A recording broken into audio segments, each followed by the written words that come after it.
Now the question is for a modern man whether to believe that there are spirits or not, because it's a very unknown area, and the unknown area, unless and until it is fully explored and found out, always creates a hallucination that it is something divine. So we have to know even about spirits, who are they, how they act, and how they work out. Now many will say that we don't believe in spirits, whether you believe it or not, but they are there. Christ was not a liar. He took out spirits and put them in the pig. And he is the man who very clearly said that keep away from the spirits. The spirits are the people.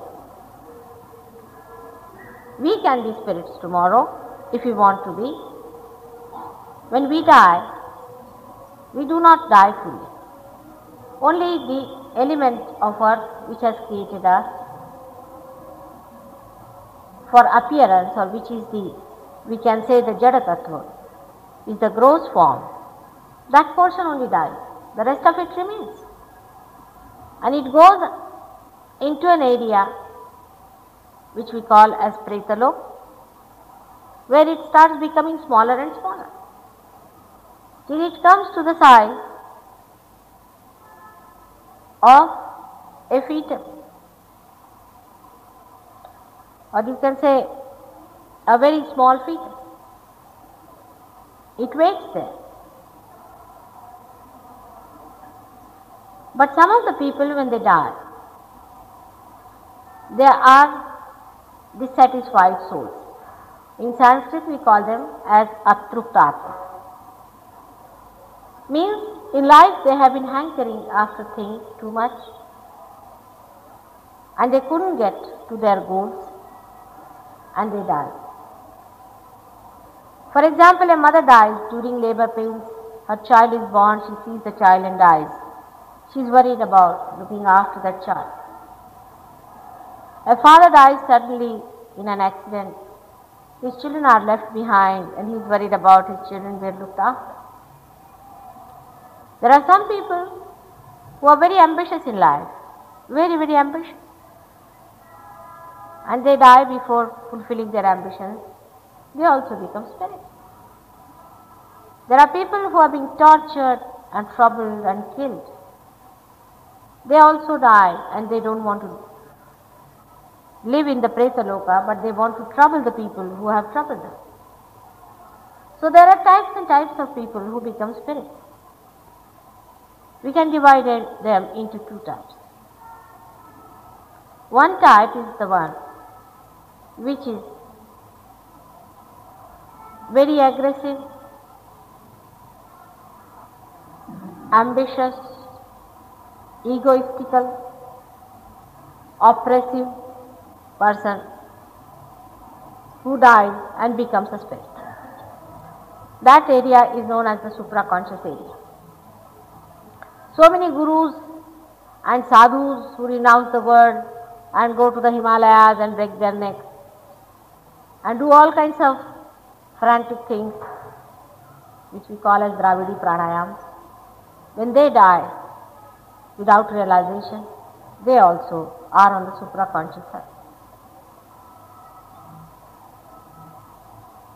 And they remain on the right hand side of the human being.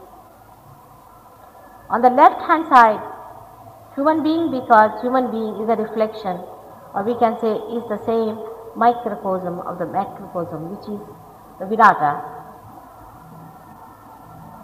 Hence, they are reflected on the right hand side of the Virata, and so we should say that they are available on our right hand side. The other ones, we can say that they belong to the category of the people who are suppressed, who are oppressed, who are tortured, who are troubled, who are debased, who are insulted. Such people, when they die, they want to take the revenge by their sly methods. So they remain on the left hand side of the Virata and thus are reflected in us also in the collective subconscious, which is on the left hand side.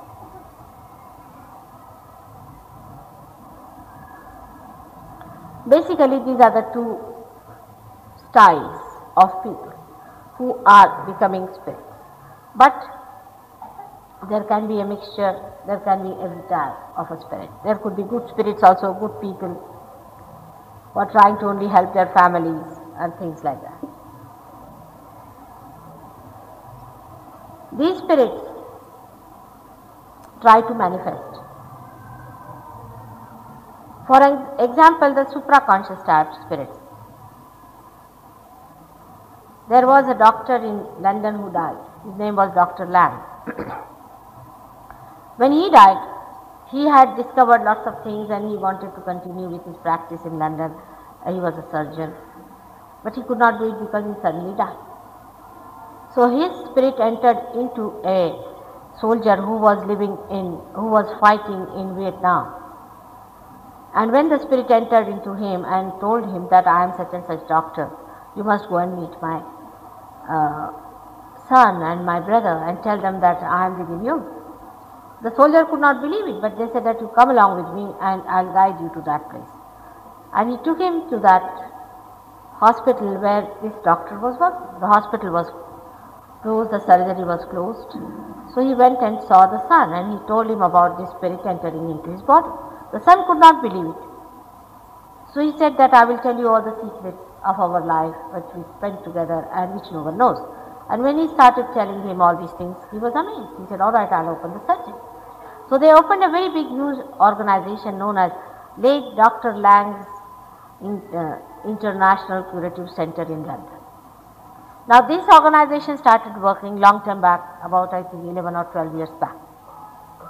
Actually, I came to know about it because somebody who was suffering from the treatment of one of these people, she came to me and she told me all about this, and she gave me a pamphlet in which they had written all the story about about Dr. Lang.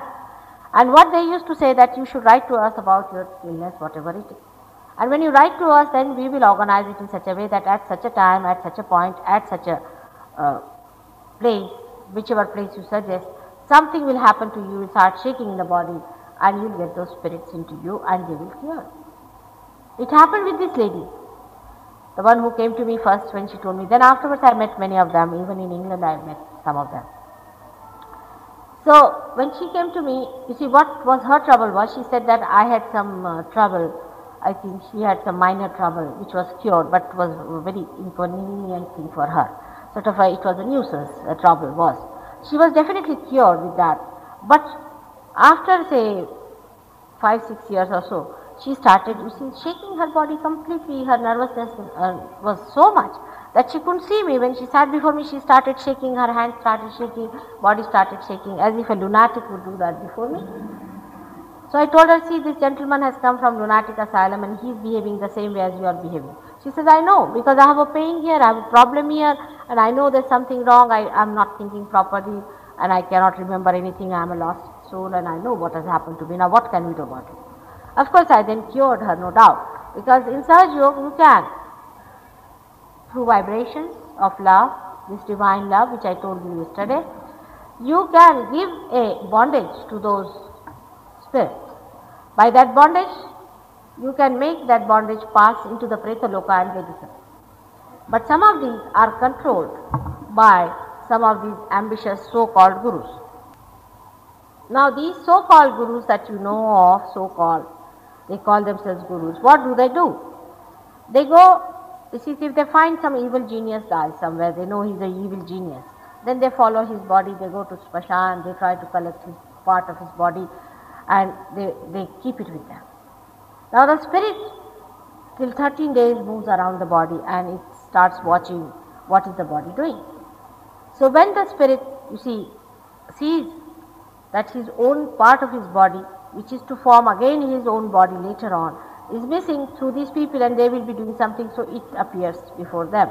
And they know how to talk. It's easy to talk, even ordinary spirit person, if he comes here, I can make them talk and they talk quite a lot, all the kinds of nonsense, and they also tell about these people, what these people have been doing. So that spirit then, is captured by these people, and they start using these supraconscious spirits. These people being crooked and very intelligent people, they start acting into their hands. Now these spirits are given some names, like they can call them Ram, Krishna, some people say Aim, some says Reem, some says Klim, all goddesses names. You see, they can even give the name of Jesus or something like that. So what happens that when you go to these gurus, when you ask them, they say, we'll give you a mantra. Now you think that the mantra giving is a very great thing. You see, so many people will come and tell me, in Marathi also, Maharashtrians are special ones for this, that Mataji mala tani guru mantra dila. After all, a mantra can be given. Say, Kai dila mantra? Ram. Why do you need a guru to tell you this? Use your brain. Now, they go on saying Ram, and this fellow has already connected them with the Ram whom they have appointed to get into this fellow. So the Ram enters into the psyche of this person. Mostly it is through this Agya Chakra, which I told you. Yesterday I described the whole Kundalini and its places and everything. So it enters through this into the psyche. When it enters into the psyche on the right hand side, you see on the ego side it enters into. And it starts making the man very egoistical. He'll beat his wife, he'll beat his children, he'll drink and try to show off. Sometimes such a man might get a promotion and he'll become so dynamic. People will say, oh, what has happened to him, and sort of, you see, his attention, which was spent in doing other things, will be diverted to very ambitious style of work. Now he becomes very ambitious, but he has no dharma in him, no love in him, no compassion in him, but he becomes a very so-called successful man for a short time. But after, I have met many like them in Delhi also, those who have been initiated like that by paying quite a lot of money to these swamis and sadhus. And before me they were just rattling like this. And they said, Mataji, this is such a lot we are rattling before you, but even if we burn a udbatti in the name of God, we rattle. We can't go near a temple. We can't go near a church. If we see anything of God, we start rattling like this, and they all have resigned from their jobs and are settled down as useless. This has happened to them within 5-6 years' time. Young people, very young. In Singapore, I met one fellow, no, not Kuala Lumpur. You would not believe he is only 22 years of age, and he is like that now. And this is a supraconscious style, they call it transcendental thought. This is the trance they use. So just by giving you one name, you must also think. After all, you cannot call like that your God, the Almighty, by just a name. How can you call him? Is he your servant? That is Rama Gadi, come along. Can you call him like this? You do my job, you look after my father, you look after my mother. Who are you? Are you entitled to call like that? And can you just tell him that you better look after everything that I tell you, otherwise I'll give you up. I have no faith in you. The man in his ego starts thinking these nonsensical things. You have to surrender to God. You have to become one with him. You have to be authorized. Then only you can ask his help. The another supraconscious people are another type of, they work out in this way. That you see, these people are the Hatha yogis, so-called Hatha yogis, because I call them neo-Hatha yogis. They are not real Hatha yogis. The real Hatha yogis never stay with the human, normal, what you call them, citizens of a city or a village. They stay in the forest with gurus. In the Patanjali Shastra, who is the original writer of Hatha Yoga, he has told there are 6 things the Hatha Yogi has to do.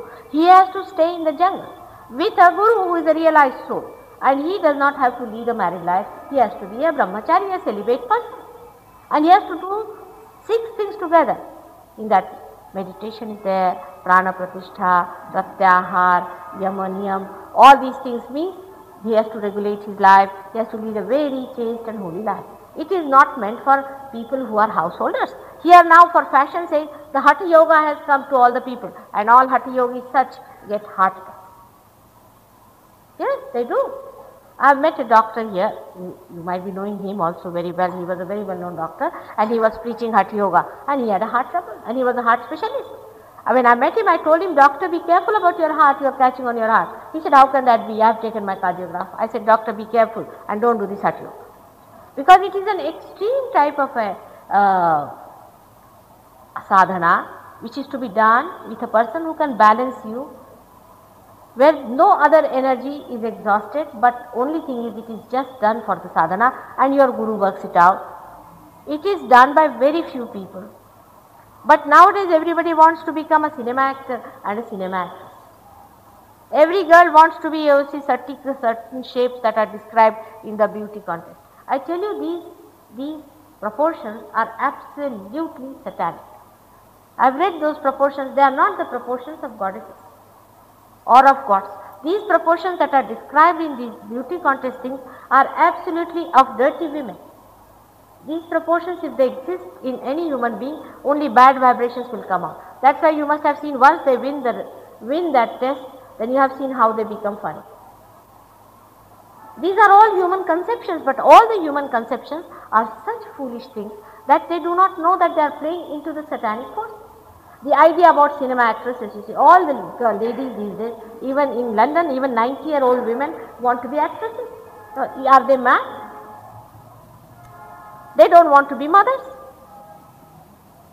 And then they will do all kinds of dieting, torture their husbands, and they will, I don't know what they are up to. You have to be good wives, decent wives, you have to be good mothers, first of all. You are married women, you are not actresses. And the husbands also want to be actors or what, I don't know, that they are at Hatha Yoga. They want to make their body very perfect in those dimensions that they are described. Who has said that these dimensions are the best? I mean, these days when you see men, they don't look like men, and women don't look like women. Women have started looking like men or like horses, and men have started looking like women. It's a wretched system. We have to be women in the full way, and men have to be men in the full way. We have heard about Shivaji, Rana Pratap. Just see their personalities. You see, all the descriptions of these personalities going to drop down like anything when you see these actors and actresses, teeny leany people. If somebody slaps them one on the face, the husband falls down there and the wife is running away with another man. All sorts of things going on in this Ghor Kali Yuga. This is only you are paying into the satanic forces. Nothing else. But these, I tell you, these supra-conscious people are teaching you all this. Then there are people of extreme nature, women especially, who are pativratas. See, they are also nonsensical things. Because you see, they think they love their husband, the whole gods must fall onto them. Of course, a pativrata is a very powerful personality, but she has to be a realized person. Otherwise, she is not realized, and she is all the time making the husband, you see, a noose around his head all the time and using gods for it, is absurd. She must allow all the freedom to the man, to understand the complete play of life. These women also, when they die, you see, they are afraid that their husband might marry somebody else or whatever it is, they sit on the husband's head only. Then the mothers, some of the mothers who are so much involved and selfish and self-centered, only love their own children. They'll say, he is the only son I have. He is the only daughter I have. Now what does that mean? Why are you so misidentified? How many times you have been born in this world? How many children you have had before? Why are you so much involved into it? So much misidentified? That doesn't mean that you kick your children. Either they will kick their children or they will be absolutely downtrodden by the children. This is the extreme type of temperament. Normal people who love their children, love other children also, live in a normal way, normal, pious, married life. Don't run after other men and don't run after other women. These normal people, when they die, they go to Praitaloka and then they are born again as good people, and they, if they are born today, they get realization. There are kinds and kinds and types and types. I don't want to waste your time and my time in describing all these horrid people. But on the other side, on the left hand side, the debased and the sly and the horrid and the murderers and all that, they are also there. Oh, these are another type. Now what these people try to do, you see, sometimes they will do some sly things. But when these people enter, these debased ones, when they enter into your psyche, you become lunatic or mad or something happens. They teach you all kinds of things. They'll teach you how to drink, to take to drugs, to do these things. Or if you are taking drinks, they'll enter into it. Because they are drunkards, so they want to drink more, so they will drink. You will be amazed, you won't believe that in Cuba, I met a lady, she was a very dainty darling, and she told me that she can take one whiskey neat, one full bottle. I mean, I can't even look at that bottle the way she showed me. I said, how do you manage that? And her husband said, really, it is true, sometimes she does it. So she says, do you know, there's a very big, huge Negro who enters into my body, and then he drinks, not I. She sees him coming inside his body.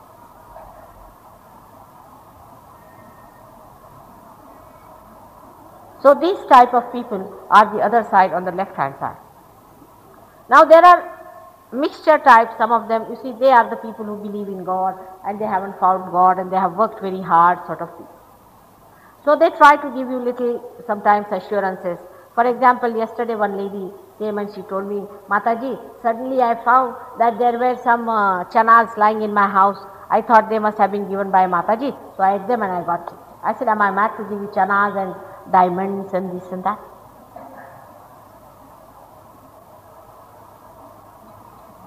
And there are some gurus also who are working out the so-called materialization. It is nothing, it is sometimes, you see, you find in Bombay, now you find that suddenly something is missing. Most of the missing things you will find there. And these are the things they are passing out to people like this, come along, in a jadoo way. It is a spirit which is transparent, which is not opaque thing, you cannot see. So it comes round, picks up anything it feels like, and it goes up, and it just disappears. And it goes, and it can also give it to some people there. And this is all the Vidya of spirit. Now how are you to know that this is spirit and not God? Only ask one question. What is the interest of God in giving us all these nonsensical things, which we are going to leave here only? When we die, all our diamonds, all our ornaments, everything is going to lie down here. So why should God give us these things? Is He mad? You see, if He loves you, He'll give you the highest, the eternal, the greatest, the one that is promised in all the scriptures. You read all these scriptures, do you find this kind of a nonsense anywhere that Krishna came and He brought out some rings and gave it to somebody? He did not.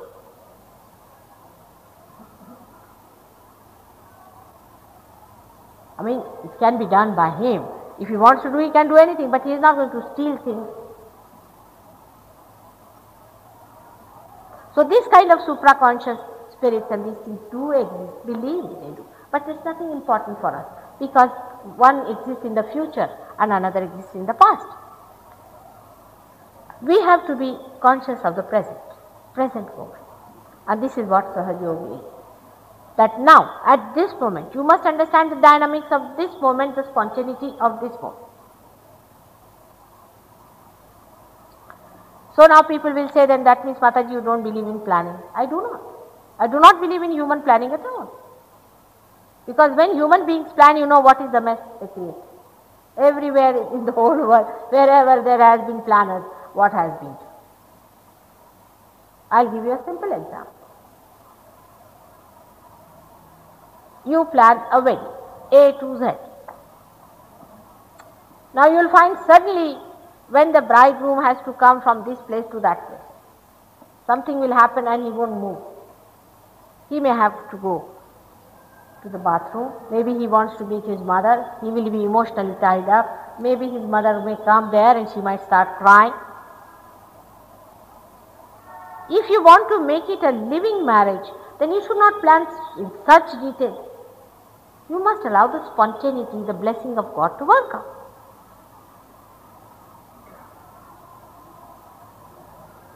In London, I'll give you one example. You see, I do not plan out much. And I don't bother so much about this planning out. Today we wanted to come here very early. These people said we must reach there at 6:30. I was just laughing. I knew when I have to reach I will reach, because whatever they may try, we cannot reach her. Reasons for that, aren't there?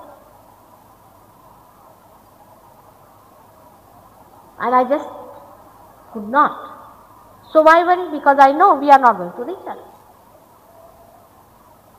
Of course, I mean today supposing I have to go tomorrow, so I have to just buy the ticket for tomorrow is alright. There is no planning, that is to be done today.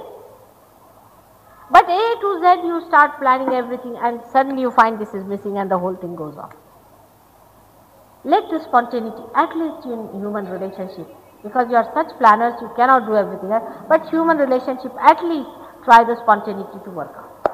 Now in the western countries people are understanding the value of spontaneity, but they are stupid people, they don't know how to harness it. I cannot even tell you to what stupidity they go. If I tell you, you won't believe. There are small children, otherwise I would have told. It's impossible to believe how stupid they are that they believe in the spontaneity and the kind of spontaneity they have done. All the developing countries are now developing to be the developed countries. But we must also see in what third these developed countries are. They are stupid people. They are alright as far as their work is concerned. They are all in time, their things are all clean, spick and span. But if you see their families are broken up.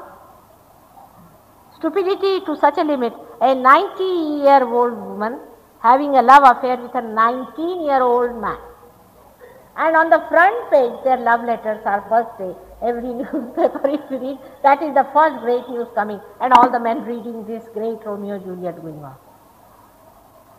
Stupid, absolutely stupid. When you talk to them you find they are such stupid people. You don't know where to look and what to say. You have no idea to what extent they have gone in stupidity. Of course they have Cadillacs and they have big cars and they have big houses. But sometimes I feel it is donkeys living inside these beautiful houses. In certain matters they are absolutely stupid. In certain matters absolutely we are crooked.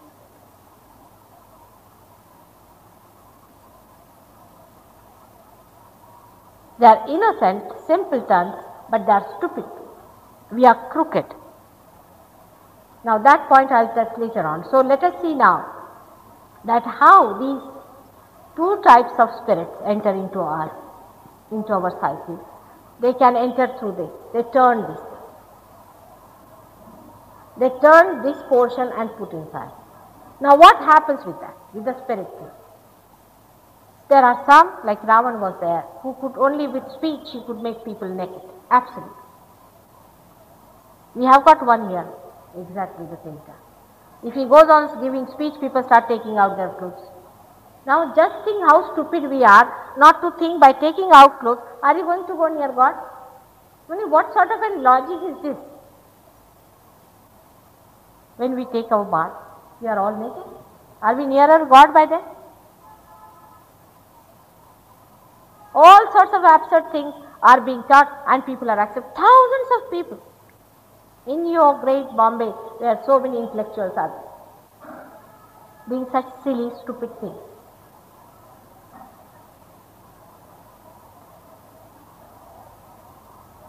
Then you will find lakhs and lakhs of people just organized for what? Oh, there is some gentleman has come, he speaks very well on this thing and he is very good at this, he is a very great speaker. What does he speak? He speaks about how Radha and Krishna loved each other. Very good idea.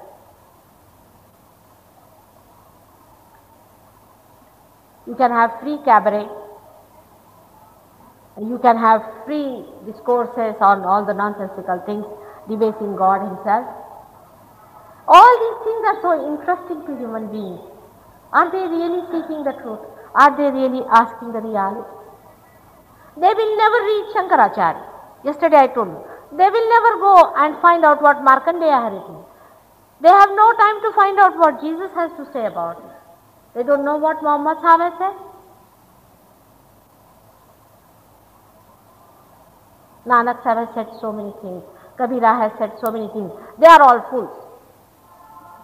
These wise have come from somewhere to teach us about all the satanic methods that they want to employ on us. So beware, be careful. This is a ghor Kali Yuga. All these satanic forces are acting. Krishna has said that whenever there is need to re-establish the dharma and to kill the dushtas and to save the sadhus, I am born again and again. But I find who is the sadhu and who is the dushta. It is such a mixture. The Satan has entered into all the sadhus, and sadhus are absolutely in a conflict. This is what Kali Yuga is. It's a very delicate matter.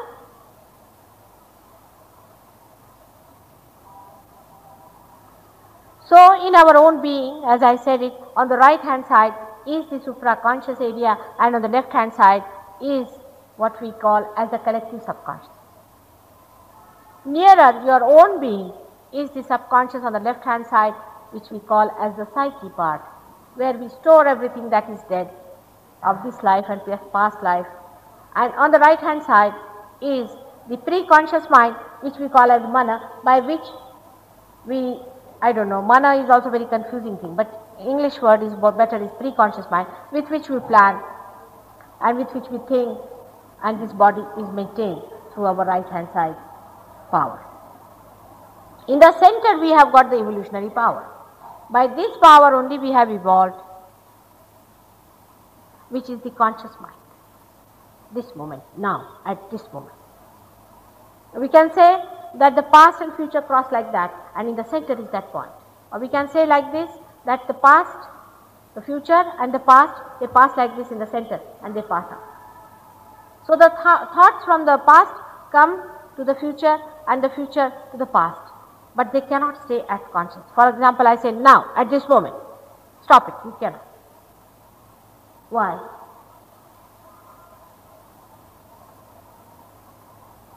Because of thoughts.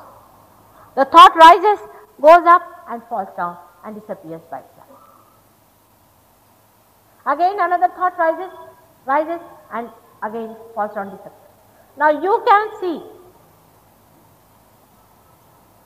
the rising of the thought, but you cannot see the falling of the thought. In between these two thoughts, there is a little gap known as vilamba in the Sanskrit language. That is the point of conscious mind. The thoughts can come from the supraconscious side, or can come from the collective subconscious, can even come from the preconscious, or can even come from the subconscious. That's how the thought waves are. But if you have to jump into the conscious mind itself, now at this moment, you cannot do it, because at that point there is no thought. I am not telling you all these things of my own, because this has been already discovered by many psychologists. That one has to jump into thoughtless awareness, not into the so-called trance, but into awareness. Means you are completely aware, but inside there is silence. Now this silence has been described by all the scriptures. And while jumping into that, even the psychologists, so many of them say that you jump into an unconscious mind, which unconscious means which is not known to us, achetan man, which is collectively conscious, which is universal. For example, we can say Jung is one of the greatest psychologists, and I respect him very much. He has done a lot of work on the unconscious, and he has taken many years to experiment on thousands and thousands of people to find out how the unconscious works through dreams and symbols. Now he has found out many symbols appear in the dreams. For example, a triangle like this appears in a dream of one man, the pointing downward. Invariably, in all the cases wherever such a dream has appeared, such a man has murdered someone. Or if the triangle is just upside down, means the top is the pointer, then invariably all these people who saw this in the dream and reported to him, they were murdered. There are many such things he has found out. He has found out another thing about the universal unconscious, that it always gives you a balance by different experiments. Now the medical science people have found out many things which they cannot answer. I have told you already that they have found out that the acetylcholine and adrenaline, which act through the parasympathetic and the sympathetic nervous system, they act very funnily in the body and they don't know how they are controlled by whom and why they act. They say the mode of action of these two chemicals is not known. That means one thing is sure, that they cannot explain. So we have to think why a chemical should react differently, because there is a deity sitting within us. There is a deity, a living deity, which handles the chemicals in the way that it likes. The other day also I asked you a question, a medical person, if you go and ask him, if everything, every foreign body is thrown out of the body, how is it a fetus is accepted, not only that but nurtured in the body? So we should know that there is an unconscious universal being which is being accepted by many people in the West. And that's why they say, let the unconscious look after, let us have the spontaneity, let it work out spontaneously. But they cannot, they are so complicated now. They have such an analytical mind that they'll go on analyzing and they cannot allow the spontaneity to work out. They are trying all their methods to work out the spontaneity. But somebody has to give an impetus, has to give that triggering, as you can say.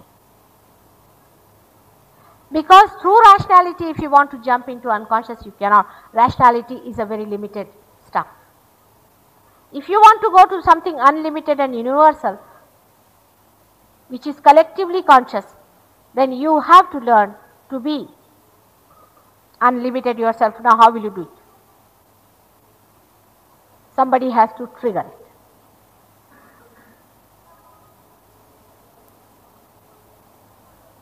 You see a light, a deep, which is not yet lighted. It is a limited stuff. But when you light it, it becomes unlimited. But for lightening this light, you have to take another light near it. When you bring another light near it, it doesn't do, it's just like a catalytic agent. It just touches this and this starts burning. It gets unlimited light. The light becomes unlimited with a limited beam. In the same way, somebody has to trigger this.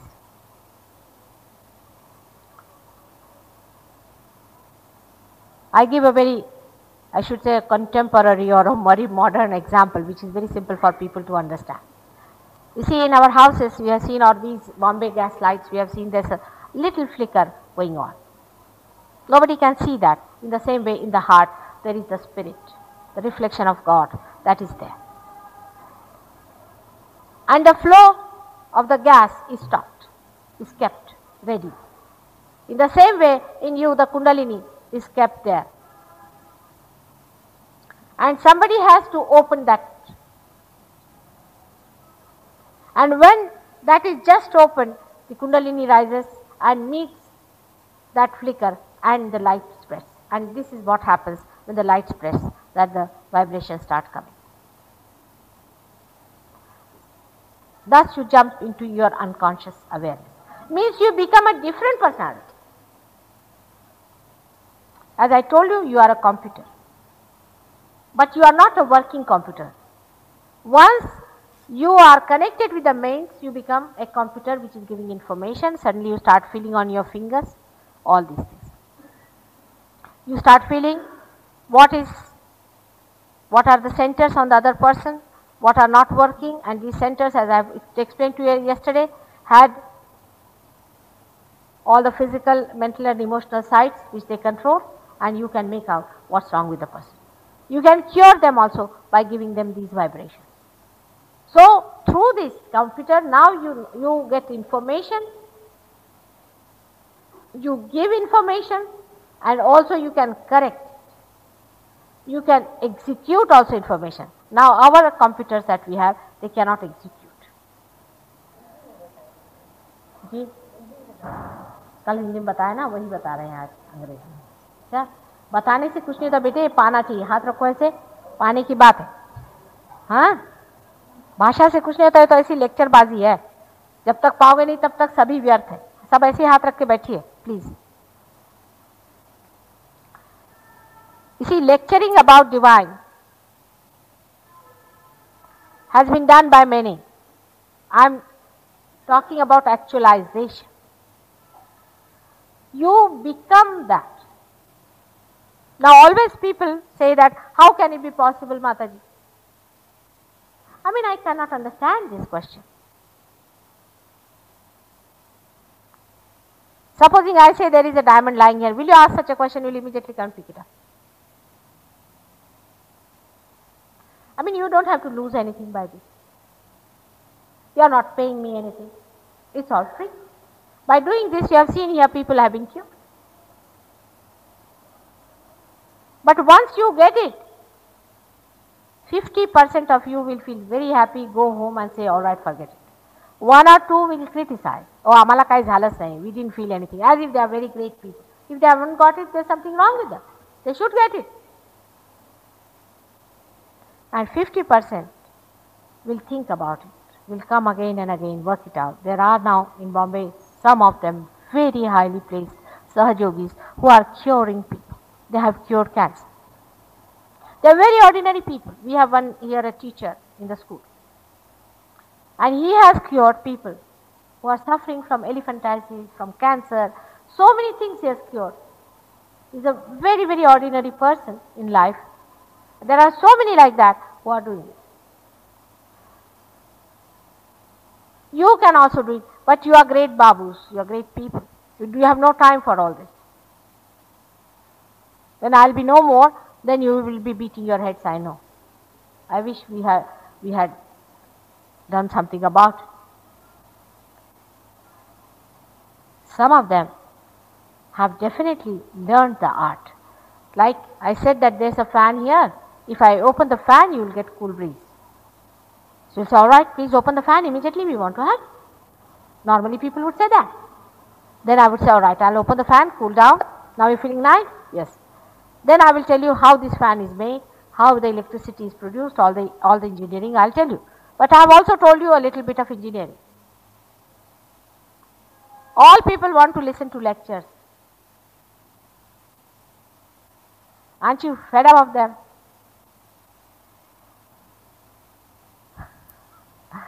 Why don't you have it? This is the blessing of God. You have to jump into the kingdom of God. And you just see how you are protected, how you are looked after. There are 7 chakras and all the 7 blessings are bestowed upon you with a stroke. We have here people who have been nothing in life after Sahajog. Even this one I will give you as